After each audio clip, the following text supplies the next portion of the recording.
لاہور کے مقابلے میں ایک انفراسٹرکچر تو اتنا زبردست نہیں ہے کراچی شہر کا، مگر چلان کئی گنا زیادہ ہے۔ اس کی کیا وجہ ہے؟ آپ کسی کی مذاق بنانا ہو لا کا تو آپ اسی طرح کر سکتے ہیں کہ 200 روپے کا جرمانہ کر دیں۔ ہم نے تو اپنے حساب سے دنیا کو اسٹڈی کر کے اب دیکھیں لاہور نے ہم سے زیادہ کر دیے، کہا تو 20,000 روپے اور نہ 50% آف ہے، یعنی کہ ہم اگر کسی کو دیکھ کر ہی چلنا ہے تو پھر تو ابھی اس کے حساب سے ہم بھی 20 کر دیں۔ اچھا یہ بتائیے کہ ڈی آئی جی صاحب کہ آپ کیا سمجھتے ہیں؟ یقیناً آپ کے پاس بھی بہت سارے سوالات آتے ہوں گے اور سوشل میڈیا پہ یہ سوالات بہت اٹھے شروع میں کہ اگر ہم دیکھیں لاہور کے مقابلے میں ایک انفراسٹرکچر تو اتنا زبردست نہیں ہے کراچی شہر کا، مگر چلان کئی گنا زیادہ ہے۔ اس کی کیا وجہ ہے؟ یہ دیکھنے والے ناظرین ضرور بتائیں گے آپ سے۔ ایکچولی دیکھیں ہم نے نہ لاہور کو اسٹڈی کیا تھا چلان کے اماؤنٹ کے حوالے سے، نہ ہی ہمارا وہ کوئی ایک ہوتا ہے نا بینچ مارک تھا۔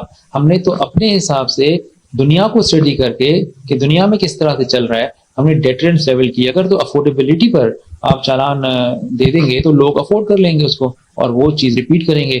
دس is how they make mockery of any لا۔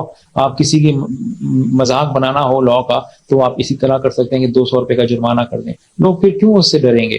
پھر دوسری بات لاہور کی آپ نے بات کی تو آپ کو پتا ہوگا کہ لوگ ہمیں یہی کہہ رہے تھے شروع میں پورا 20-25 دن کے آپ کے جرمانے بہت زیادہ ہیں، اب دیکھیں لاہور نے ہم سے زیادہ کر دیے۔ اب ان کا ہمارا تو پھر بھی گاڑی کا 5,000 ہے، یعنی 10,000 ہے، 50% آف ہے تو 5,000 ہو گیا، ان کا تو 20,000 روپے ہے اور نہ 50% آف ہے۔ اب یعنی کہ ہم اگر کسی کو دیکھ کر ہی چلنا ہے تو پھر تو ابھی اس کے حساب سے ہم بھی 20 کر دیں، لیکن ہمارا مقصد یہ نہیں ہے کہ ہم کوئی ریونیو ارن کریں، ہمارا مقصد ہے کہ لوگوں کو کم از کم اتنی ڈیٹرنس کا احساس دلائیں کہ کل اگر ایک دفعہ اس کو معافی ہے ٹکٹ کی تو اگلی دفعہ وہ 10 دفعہ سوچے کہ چلو ایک دفعہ میں نے معاف کرا لیا، اب اگلی دفعہ میں کروں گا تو مجھے 50% بھرنے پڑیں گے، تو وہ سوچ کر پھر وہ گاڑی چلائے گا۔ تو یہ مقصد ہوتا ہے کہ